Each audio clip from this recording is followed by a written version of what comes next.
দর্শক, আজকে আমরা আলোচনা করব ঘাড় ব্যথা হলে আমরা একটা সার্ভাইকাল কলার ইউজ করি। এই কলারটার ব্যবহারের ভালো মন্দ দিক নিয়ে আমরা আলোচনা করব, কিংবা এটা সঠিক নিয়মটা কী। আসলে অনেক ক্ষেত্রে দেখা যায় যে ঘাড় ব্যথা হলেই আমরা সাজেশন দিই কিংবা নিজেরা থেকেই একটা সার্ভাইকাল কলার ইউজ করি, যেটা আসলে অনেক সময় ক্ষতির কারণ হয়ে থাকে। যেমন দেখা যায় যে ঘাড় ব্যথা অনেক কারণ রয়েছে, তার মধ্যে যদি আমরা প্রাথমিকভাবে যে সমস্যাগুলো বেশি পাই, দেখা যায় যে মাসেল স্পাজম থেকে অনেকের ঘাড় ব্যথা হচ্ছে।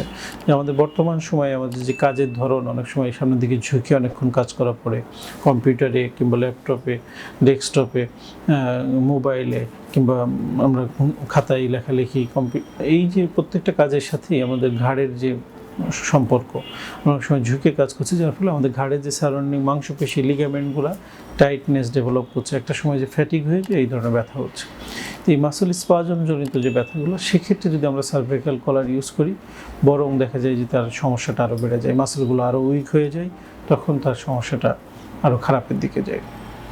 আবার কিছু কিছু ক্ষেত্র আছে, যেমন দেখা যায় যে কারো সার্ভাইকালের জন্য ডিস্ক প্রোল্যাপস হয়েছে, যেটাকে আমরা বলি ডিস্ক হার্নিয়েশন, যে আমাদের দুইটা ভার্টিব্রার মাঝখানে একটা জেলি লাইক সাবস্টেন্স থাকে, সেটা যখন একটু সরে যায়, যে নার্ভের উপর চাপ লেগে যায়, তখন পেইনটা ঘাড় থেকে রেডিয়েট করে হাতের দিকে আসে কিংবা পিঠের দিকে যায়, এই ধরনের সমস্যা হয়। সেক্ষেত্রে সার্ভাইকাল কলার ইউজের প্রয়োজন রয়েছে। আবার সার্ভাইকাল স্পন্ডাইলোসিস নামে একটা ডিজিজ রয়েছে, যেখানে ডিস্ক স্পেসটা রিডিউস হয়ে যায়, সেখানেও নার্ভগুলা আমাদের কম্প্রেশন বা চাপ লাগে এবং ব্যথাটা হাতের দিকে রেডিয়েট করে। সেই সব ক্ষেত্রে সার্ভাইকাল কলার ইউজের প্রয়োজনীয়তা রয়েছে।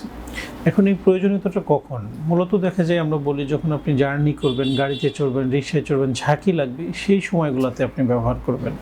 যখন রেস্টে থাকবেন, বসে থাকবেন, শুয়ে থাকবেন, তখন অবশ্যই খুলে রাখবেন। কারণ হলো, যখন আমরা জার্নি করছি, ঝাঁকি লাগছে, তখন ওই স্পেসটা আরও রিডিউস হয়ে যাওয়ার সম্ভাবনা থাকে। সেই সময়গুলোতে শুধুমাত্র আমরা এই সার্ভাইকাল কলারটা ইউজ করব। কিন্তু যখন রেস্টে থাকবো, বসে থাকবো, শুয়ে থাকবো, বাসায় থাকবো, নর্মালি হাঁটাহাঁটি করছি বাসার মধ্যে, তখন এই সার্ভাইকাল কলার ব্যবহারের প্রয়োজন নেই।